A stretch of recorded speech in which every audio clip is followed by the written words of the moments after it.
Hey there, YouTube. This is Sir Daniel 1975, and I'm back here with the next video in the How to Play Jazz or Learning to Play Jazz series.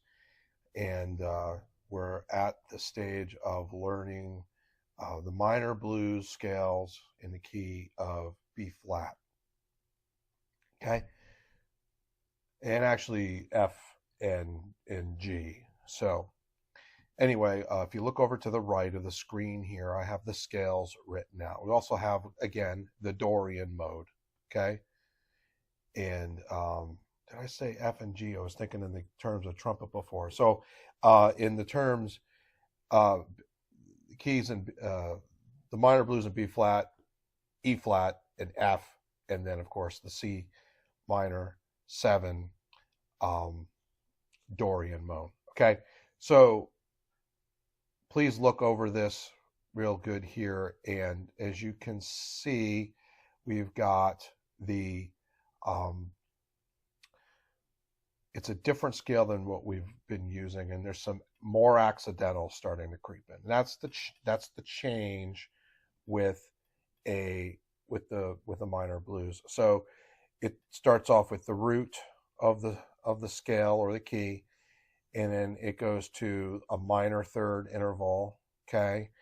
And then it goes to a major fourth interval, and then a an augmented fourth interval. In this case, when it I put it in trumpet, and then when it transposed it, yeah, that's right, augmented fourth. Still did it the same way, and then you have your fifth of the scale degree, okay? And then you have a flat 7, okay? Or in the case of like with the alto in the key of E flat, it's going to be just a lowered 7. I really should just say a lowered 7. And a lot of times we'll just say flat, the 7 is flatted or lowered. And a lot of times when I say flatted, it's just lowered.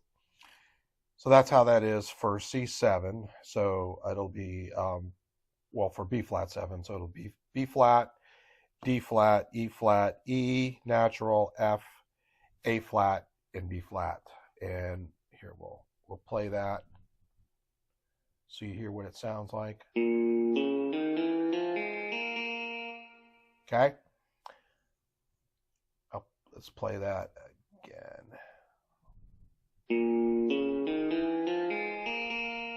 Okay, so, and then when you get to we're going to not play the Dorian scale. We've been through that already, but we're going to the F7. So well, in trumpet it's F7, but it's in E flat 7 for C, instruments in the key of C. So I'll highlight the guitar part again, and then you'll hear what it sounds like there.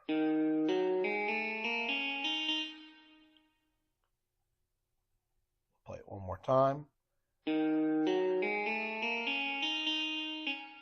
Okay, and then for the 5 dominant chord in the piece, you've got an F7 with the instruments in the key of C, and then instruments in E flat, it's a D7, and instruments in B flat, it is a G7. So that is over here, and okay, and that's how that sounds. So this is the same routine as the last time. Basically, you'll play the scale over these chord changes, okay? And I've made a alteration to the 2/5 turnaround. Since we're doing a minor blues, even though the key, the scale, or the chord there in that spot is actually just a dominant, I threw in on the 5 chord something that sounds more like the minor blues, or a fraction of the minor blues scale in there. So, okay. And then after you play it 2 times, then you'll go through the tag ending where it goes 5/7 chord, the 4/7 chord, and the 1/7 chord, and ends out the tune. Okay. So let's get through playing this. And again, before you ask, as a reminder, if you want this, you need to freeze frame and write these down, okay? I know a lot of people like to provide free PDFs of these things, but I'm going to tell you right now, it's going to be much better for you if you write this down, okay? Let's start playing it, and here we go.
All right.